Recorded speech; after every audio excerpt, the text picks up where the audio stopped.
Investasi di pasar saham mungkin terlihat rumit, tapi sebenarnya tidak harus begitu. Investasi saham jangka panjang itu ide yang sederhana. Kamu membeli bagian dari perusahaan yang kamu percaya.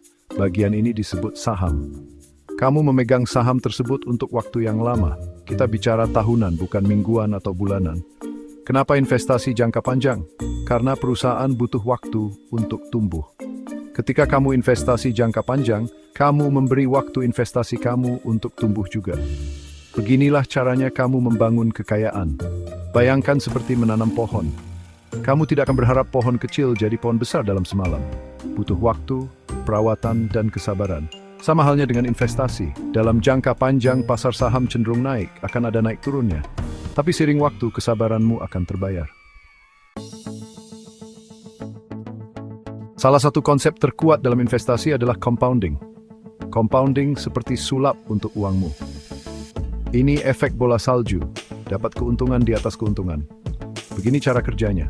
Katakanlah kamu investasi $1.000 dan dapat untung 10% di tahun pertama. Kamu sekarang punya $1.100. Tapi ini bagian serunya. Di tahun kedua, kamu dapat untung 10% dari $1.100, bukan cuma $1.000 awalmu. Artinya kamu dapat lebih banyak uang di tahun itu. Seiring kamu terus investasi dan menginvestasikan ulang keuntunganmu, bola salju itu makin besar. Seiring waktu, compounding bisa mengubah uang kecil jadi tabungan yang besar. Bayangkan begini, semakin awal kamu mulai, semakin banyak waktu uangmu untuk bercompounding. Meskipun kamu cuma bisa investasi sedikit setiap bulan, mulailah sekarang. Kamu akan takjub dengan kekuatan compounding seiring waktu. Jangan hanya percaya kata-kata kami. Sejarah menunjukkan pasar saham secara konsisten cenderung naik dalam jangka panjang. Meskipun ada perang, resesi, dan pasar jatuh, pasar saham selalu bangkit kembali dan mencapai titik tertinggi baru. S&P 500 misalnya adalah kelompok 500 perusahaan besar di Amerika Serikat. Sudah memberikan keuntungan tahunan rata-rata sekitar 10% selama 90 tahun terakhir. Artinya, jika kamu investasi di S&P 500 beberapa dekade lalu dan menahannya dalam jangka panjang, kamu akan melihat pertumbuhan yang signifikan dalam investasimu. Tentu saja, kinerja masa lalu bukan jaminan hasil di masa depan. Tapi ini menunjukkan arah pergerakan pasar saham yang naik dalam jangka panjang. Dengan investasi secara konsisten seiring waktu, kamu bisa memanfaatkan kekuatan pertumbuhan ini untuk kesejahteraan finansialmu sendiri. Pikirkan tentang investor seperti Warren Buffett. Dia investor legendaris yang membangun kekayaannya melalui investasi saham jangka panjang. Dia bukti bahwa kesabaran dan keyakinan pada kekuatan compounding bisa menghasilkan kesuksesan finansial yang luar biasa. Investasi bukan cuma tentang angka, ini juga tentang psikologi. Ini tentang mengelola emosi dan membuat keputusan rasional, bahkan ketika pasar bergejolak. Salah satu tantangan terbesar investasi jangka panjang adalah tetap disiplin dan melewati naik turunnya pasar. Wajar merasa cemas ketika pasar turun. Tapi ingat, fluktuasi jangka pendek itu normal. Mencoba memperkirakan waktu pasar, membeli dan menjual berdasarkan pergerakan jangka pendek, jarang jadi strategi yang menang. Itu lebih seperti judi daripada investasi. Daripada panik ketika pasar jatuh, fokuslah pada jangka panjang. Ingat kenapa kamu investasi, untuk membangun kekayaan secara bertahap seiring waktu. Tetap fokus pada tujuanmu, dan jangan biarkan emosimu menguasaimu. Anggap saja seperti naik roller coaster. Akan ada sensasi dan turunan di sepanjang jalan. Tapi kalau kamu tetap fokus pada tujuan dan menikmati perjalanannya, Bagian 5, mengarungi risiko, diversifikasi dan perspektif jangka panjang. Investasi selalu ada risikonya, tapi ada cara untuk mengelola dan mengurangi risiko tersebut secara efektif. Salah satu strategi manajemen risiko yang paling penting adalah diversifikasi. Diversifikasi artinya jangan menaruh semua telurmu dalam satu keranjang. Alih-alih menginvestasikan semua uangmu dalam satu saham atau sektor, sebarkan investasimu di berbagai kelas aset, industri, dan geografi. Dengan begini, jika satu investasi berkinerja buruk, yang lain bisa mengurangi dampaknya. Aspek penting lain dari manajemen risiko adalah memiliki perspektif jangka panjang. Ketika kamu investasi untuk jangka panjang, kamu punya waktu untuk pulih dari fluktuasi pasar jangka pendek. Ingat, waktu adalah temanmu dalam investasi. Semakin lama kamu berinvestasi, semakin besar kemungkinan kamu melewati badai dan berhasil pada akhirnya. Bagian 6. Memilih jalanmu, saham jangka panjang versus strategi investasi lainnya. Ada banyak strategi investasi di luar sana. Penting untuk memilih yang sesuai dengan tujuan keuangan, toleransi risiko, dan jangka waktu investasimu. Investasi saham jangka panjang adalah pilihan yang sangat baik bagi mereka yang mencari potensi pertumbuhan, tetapi bukan satu-satunya pilihan. Strategi investasi populer lainnya termasuk obligasi. Obligasi kurang berisiko daripada saham, tetapi juga menawarkan keuntungan yang lebih rendah. Real estate. Real estate bisa menjadi investasi yang bagus, tetapi juga bisa tidak liquid dan membutuhkan modal yang signifikan. Komoditas.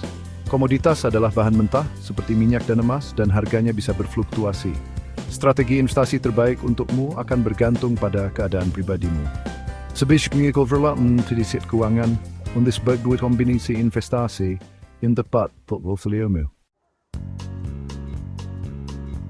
Bagian 7. Teknologi sebagai fasilitator, membuat investasi terjangkau untuk semua orang.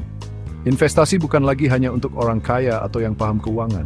Berkat teknologi, investasi menjadi lebih mudah diakses daripada sebelumnya.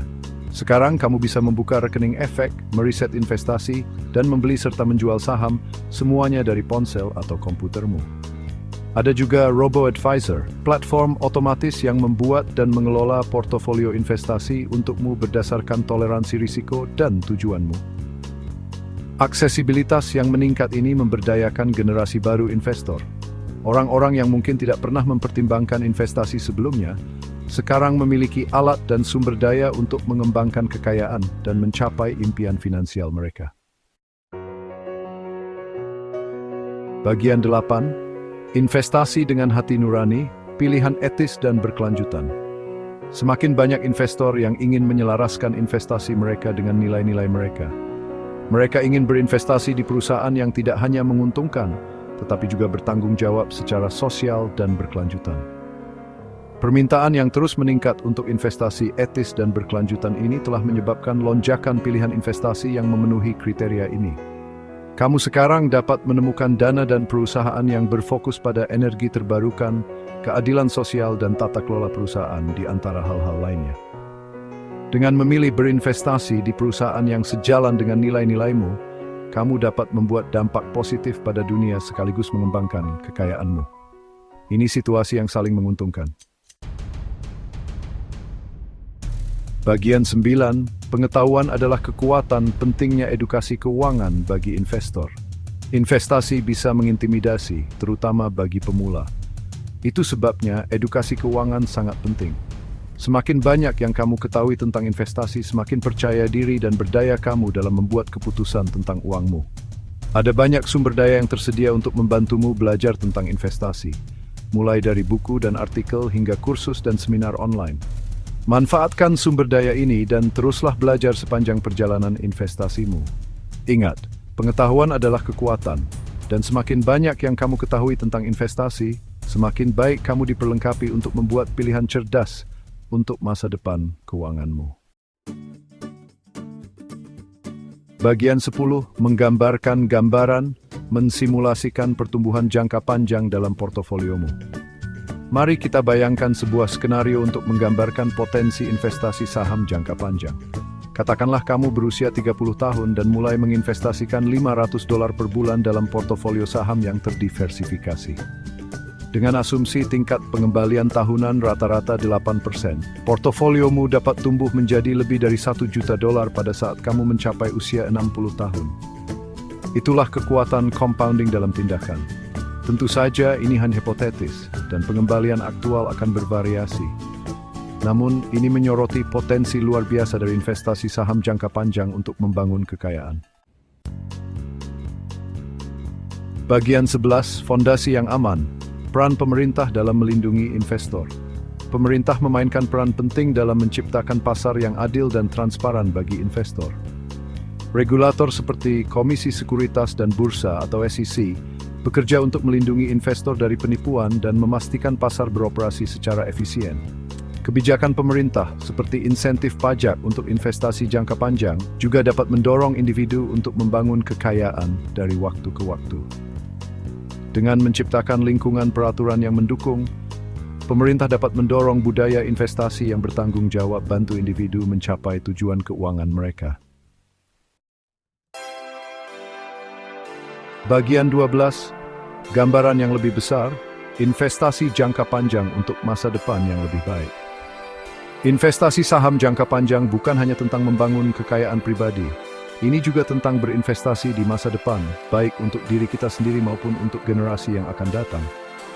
Ketika kamu berinvestasi di perusahaan, kamu mendukung inovasi, penciptaan lapangan kerja, dan pertumbuhan ekonomi. Selain itu, dengan menganut perspektif jangka panjang, kita dapat menjauh dari pemikiran jangka pendek dan fokus pada membangun masa depan yang lebih berkelanjutan dan sejahtera untuk semua. Sebagai penutup, investasi saham jangka panjang adalah alat yang ampuh untuk membangun kekayaan, mencapai kebebasan finansial, dan menciptakan masa depan yang lebih baik.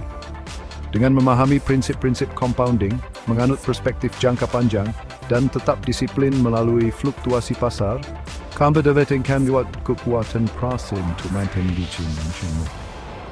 Ejit ingat pemul serba lebih mudah bisa dilepas, avoid pun berinvestasi, elders selalu ini.